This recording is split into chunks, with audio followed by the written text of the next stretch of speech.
January 11th, 2020, and that clock says it's 7:32 a.m. So it's something like that in the a.m. Pretty early.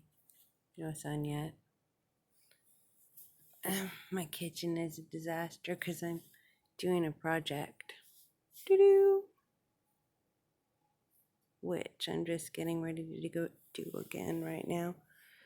But I was thinking about, because I'm sort of, I suppose, obsessing on it, the whole dawn civilizations, hive cities thing, pre-Babylon. Like when Babylon was built, it would have been probably like the modern city of its time or something like that. Those kind of cities, that style of city would have been really modern with all the stone and stuff, I would think. When it was built, now it's ancient, but when it was built, it was probably like the New York of the dawn world, New York City of the dawn world.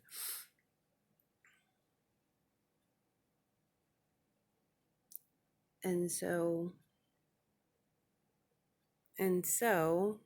what was I thinking? Oh, so then the time I want is before Babylon, because by Babylon times, people really had they already were being too proud. And I think Christian people, you guys, with your insistence that the world's only 6,000 years old, you're only trying to count it as it being in existence since Christians got here, when with Abraham. And Abraham was really like the culmination of the takeover of the dawn civilizations, with Babylon just being like, and all its associated Assyrians and etc., was just like a pass through period, like the Bering Strait. But the dawn civilizations would have been built from wood and stone.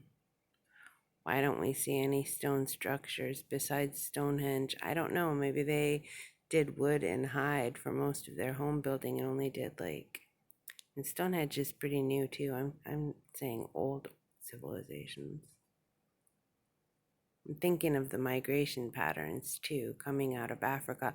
Like Africa, if you were looking at the globe, as a neighborhood, Africa would have been like the parent genetic stock, right? And each wave of migration up out of Africa, so each wave of humans would have been like one child that the parent birthed, one giant child. So in Greek mythology, it would have been like the Titans. You know, you could look at the Titans as each being a giant wave of population coming up out of the parent population of the genetic stock that stayed in Africa. And so, I mean, we have proof that 60,000 years ago, we had boats good enough to go from Africa to Australia, because that's when the Australian people got put into Africa. But so each wave of population, each child of the parental DNA would have like come up out of Africa, and probably the first population, or one of the first populations, some of the first population waves would have settled in that first area where the crescent, the Fertile Crescent, eventually has become known. This is what pisses me off, all these wars. They're just like ruining the storyline, but whatever. Supposedly it's going to be okay. So, and then the people that, I mean, those would have been isolated communities across a vast area too. And so I'm sure that as the communities got established, they started not wanting to have settlers come and stay there, and they just passed them on out. I don't know. I just have been thinking about this. Well, I've been thinking about it for freaking decades, but I had to accumulate enough data before I could think about it in any kind of large way. Watching them do politics and their little human game across the whole country and the globe has been like, oh, because I have been thinking about it in migration waves, and I knew the migration waves were important, but that's what they are. They came up, out, and out, and out, and it was a long time ago. So if they were building boats good enough to navigate from Africa to Australia 60,000 years ago, there were civilizations in wood and in stone. It's just that they were so semi-permanent. Maybe they hadn't built any megalithic structures or whatever, that there's not really any evidence of them. And then the Scythians came with their horses, or whoever the Scythians were, however you say that word, Scythians, Scythian, Scythian, Scythian, I don't know, with their horses. Oh no. Anyway, that's what I'm thinking about this morning. So I think you guys, the Christian people, are trying to cover up that, I mean, ultimately you did kind of a huge genocide, and it's been a disaster ever since. And I know I'm just like bitching about Abraham, and that doesn't make me popular, and it makes people want to kill me, and blah, blah, blah. People are already trying to kill me. Oh, and the whole ancient city of Carthage thing, I'm sure that was about the color purple. And then we even had the movie, The Color Purple. It's about the color purple. And it looks like Rome was trying to copycat Carthage. And he boyfriended her. And then she showed him, because she's stupid, apparently. That's why I don't trust women or men when it comes to this kind of thing, and why people try and make priests be celibate. And then she showed him for love, probably.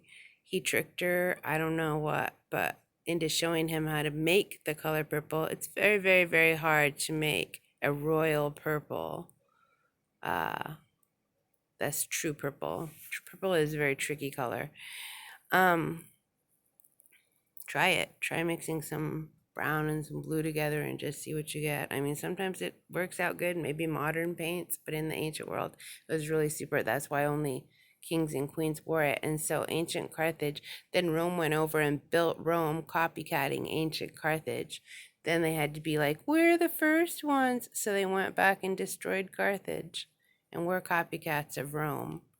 And then that's where that 6,000 year thing came from. That's a modern thesis in Christianity, I'm pretty sure, too. It hasn't been around for very long. But anyway, that prehistoric, not Neolithic even, but Paleolithic civilizations that would have existed 60,000, 100,000 years ago. I mean, I think that's the deal. And then the one in Turkey that they're preventing the archaeological exploration of, and it's CATUL, I think, HOYUK. And I'm not even going to try and say it because I've tried and I know I'm saying it wrong. That place was like, I think it was, I don't know what it was, but only women lived there, and the women domesticated the animals. And the fossil evidence that they found so far shows that the men stayed outside and did hunter-gatherer stuff. But it wouldn't have been just the men. It would have been maybe the male-ruled tribe. I don't know. I don't know how they did it. How'd they reproduce if all the men were outside? Which is like the Orson Scott Card books about harmony. And that's it.